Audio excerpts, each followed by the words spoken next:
Welcome back to another Movies Dandy. Today's movie is Weapons. This is a true story that happened right here in my town. A lot of people die in a lot of really weird ways in this story, but you're not gonna find it in the news.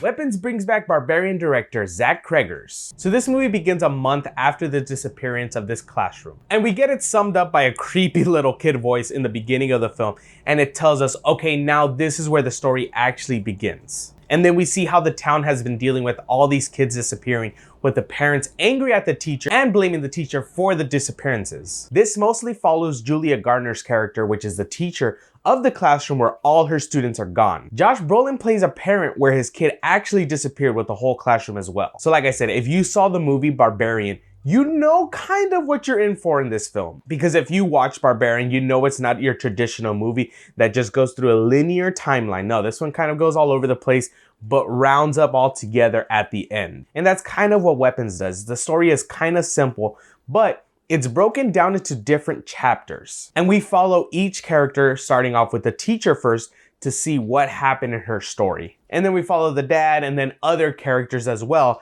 to figure out the story at the end. So let me start off with things that I liked about this film. I really like the way that they broke down the story. I know many people might not enjoy the way they did it with just different chapters and following different characters. I just feel like they did a really good job with the continuity of it. When you were seeing this character and then you saw this character, it just felt like the exact same scene, but you were literally just seeing it from their point of view, which is great. Because I feel like sometimes I'm able to notice little changes here and there, but they actually did a really good job with this one. And I love the performances from all the actors, Josh Brolin, Julia Garner, and also the little kid. I don't remember his name exactly, but he did a really good job. He was just a really shy character, but there were so many things happening around him that he did a great job. And of course, there's a lot of blood and gore in this movie, so be warned. I did feel like the first half of this film was way more scary. There is creepy elements throughout the whole film, of course, but the beginning had way more little jump scares and a little more tension in it. But I feel like that just may have been because at the beginning you really don't know anything. And as you're going along through the story, you're starting to piece the puzzle together and it just starts making more sense. And you're like, oh my gosh, that's exactly what was happening. So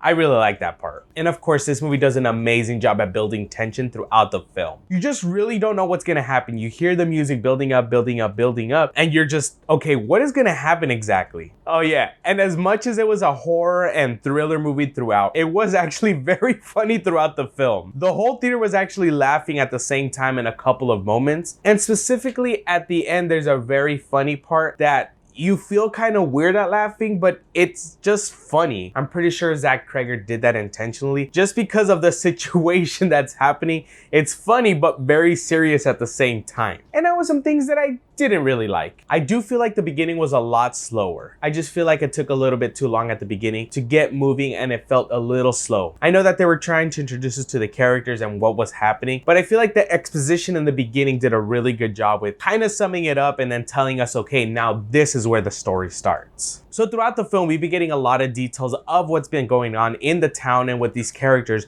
with these kids disappearing. But I wish that they gave us more details about one specific character, and I can't get too into it because it's a big spoiler. And I do wish that the ending kind of wrapped it up a little bit more. But maybe it was done intentionally to leave it open-ended for the audience to decide what happens, or what story that they can create from this one character. So now, would I watch this movie again in the theaters?